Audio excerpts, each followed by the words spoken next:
Selamat pagi pemirsa, seputar info kembali hadir di salah satu aktivitas Anda bersama saya, Relstari Brilian, dalam acara seputar pendidikan di SMKN 1 Ciamas.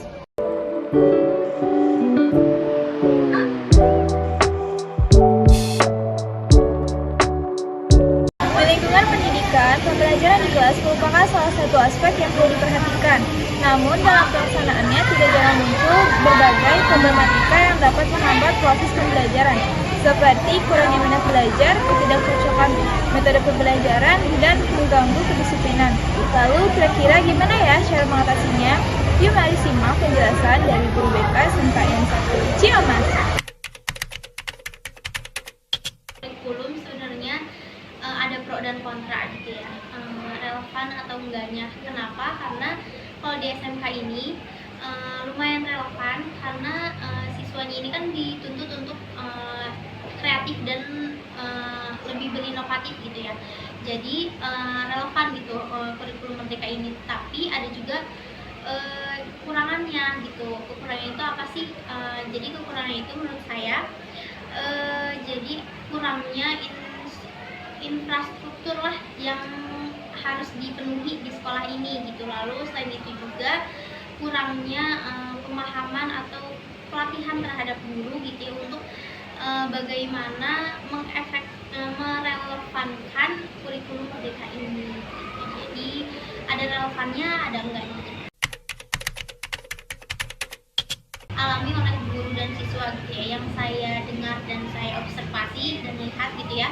Untuk pertama untuk guru dulu, karena saya nggak masuk kelas gitu ya. Jadi untuk proses pembelajarannya itu biasanya guru-guru itu mengeluhkan terhadap metode pembelajarannya itu harus bagaimana, karena saat ini itu metode pembelajarannya itu mungkin harus yang lebih beragam, karena anak-anaknya juga lebih inginnya itu pembelajarannya yang lebih seru, lebih asik gitu ya, nggak yang monoton terus di papan tulis gitu. Nah mungkin metodenya juga harus beragam, jadi guru itu lebih bingung gitu. Lalu selain itu mungkin dari saya guru BK gitu ya,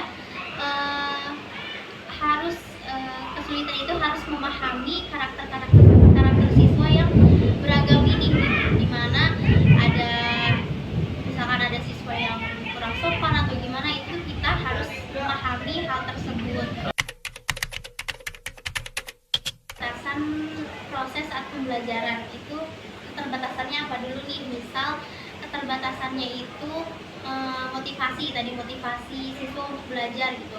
Nah cara penanganannya itu kita harus cari tahu dulu siswa ini kenapa nih nggak bisa termotivasi terus belajar gitu. Misalkan karena jurusannya nggak sesuai, nah berarti kita harus tugas kita guru BK dan guru di sini untuk terus membimbing mereka gitu ya, untuk terus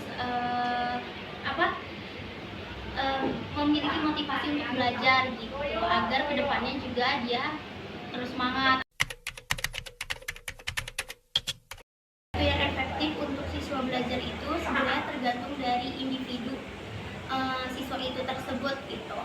Kenapa? Karena saya pernah baca waktu yang efektif itu dari jam 10 pagi sampai jam 2. Tapi ketika hal itu siswanya itu nggak melakukan pembelajaran dengan efektif, waktu-waktu itu juga nggak efektif buat siswanya gitu. Jadi waktu itu efektif buat otaknya aja, tapi nggak efektif buat siswanya gitu. Jadi kalau mau efektif atau enggaknya tergantung dari si siswanya. Misalkan dia efektifnya, ibu saya habis pulang sekolah misal jam 4 sampai jam 6 les, nah dia untuk fokus gitu mau mengefektifkan belajar, maka itu adalah waktu yang efektif buat dia. Jadi mau efektif atau enggaknya itu gimana, tergantung orangnya gitu lah.